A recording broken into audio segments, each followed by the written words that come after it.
Hi, my name is Ben. I'm going to be doing some philosophy from a secular humanist perspective, agnostic humanism.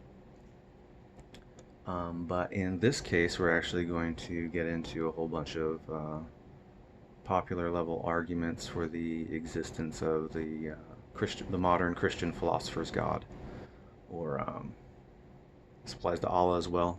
Pretty much all these things, most of these things can be said about either Yahweh or Allah from Christianity or Islam. So I've compiled a list here of key arguments, and I'm going to present them from my perspective and explain basically why the modern Christian philosopher's God is logically impossible in multiple ways. It's hinged on philosophically myopic Christian tradition servicing hopelessly confused metaphysical concepts, and isn't actually even representative of the biblical God in any event.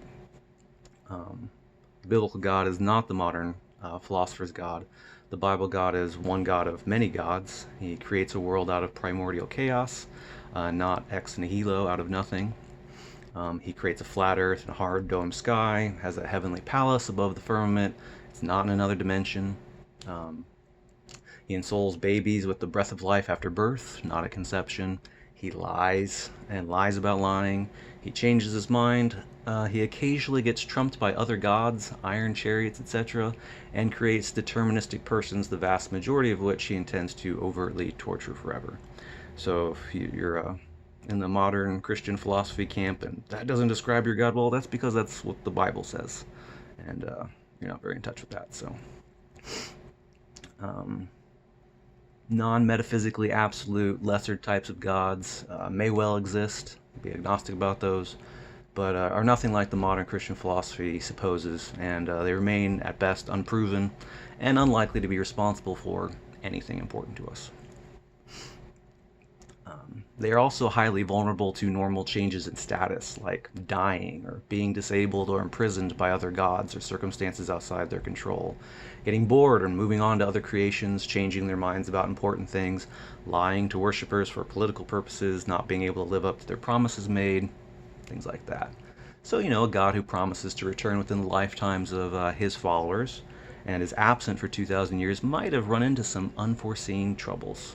Why did Jesus fly up into outer space anyway to get to heaven if it's in another dimension? Unless he thought, his God's palace was up there above the firmament. I want to think about that one.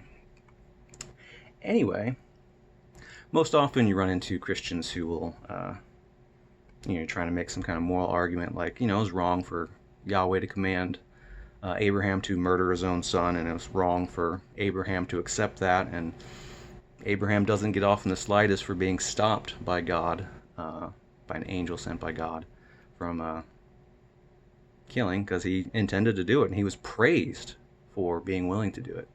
And anyway, typically, Christians will not want to be critical of anything they find in the Bible, and they'll expect you to basically solve all the problems in philosophy before you can offer any kind of opinion on, child murder. So, today we're going to actually get into that. Let's see. So I like to frame this in this way. Ultimately, Christians are asking who created the universe? Or why is the universe in a very specific, particular way when it could have been any other way? Why is it, finely tuned for, life to even be able to exist, or sentient life? But of course, the first obvious question is, well, who created God? Sentient mind is an arbitrary arrangement of whatever substance and has no special metaphysical significance. An ultimate metaphysical supermind, no matter how perfect, is still an arbitrary construction. Truly one of the most complicated and arbitrary imaginable, requiring a reason to be the highly specified way that it is. It therefore cannot be the sole brute fact of existence that modern Christian philosophers want it to be. What is the most likely ultimate metaphysical context that explains the existence of our universe without needing to be explained itself? Something's got to be the brute fact, but we have competing ideas on what that might be. We need to carefully weigh the merits, pro and con for that. And so, my version of that is what's the more likely ultimate metaphysical account of any design? That the default necessary brute fact of reality just so happens to be stupendously organized like a supermind, or that a greater context of metaphysical chaos allows by chance for pockets of incidental order in an infinity of all logically possible structures of being. And we'll get more into that in a bit. But basically, why would you think all of reality just so happens to be one of the most designed seeming things one can imagine? A mind, a supermind, capable of understanding anything and doing anything that it wants, versus a universe that can be described by the standard model of physics, which is, in comparison, way simpler.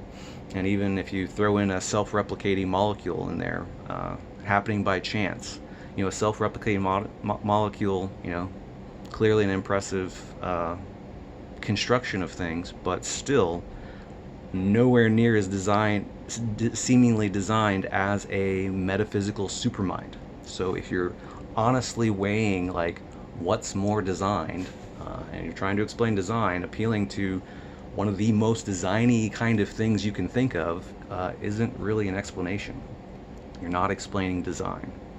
You're just proposing God, and then you stop asking questions. Good job.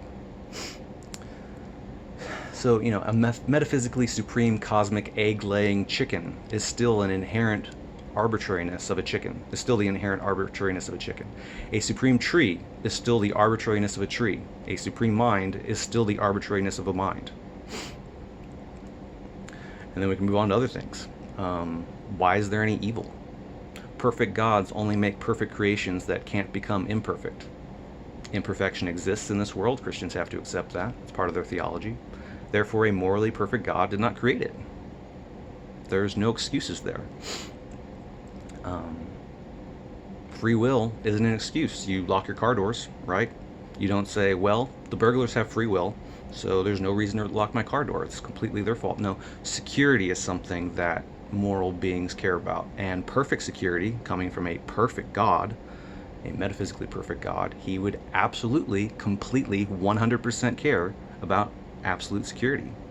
And so he's not going to create something wild, like a wild card, like free will, that can have evil options. Why would he do that?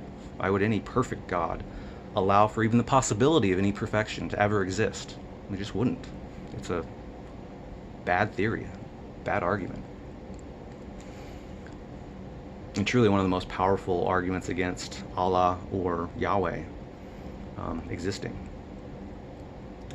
So how can any God avoid being ultimately responsible for all evil? Sentient minds only choose things because they want to.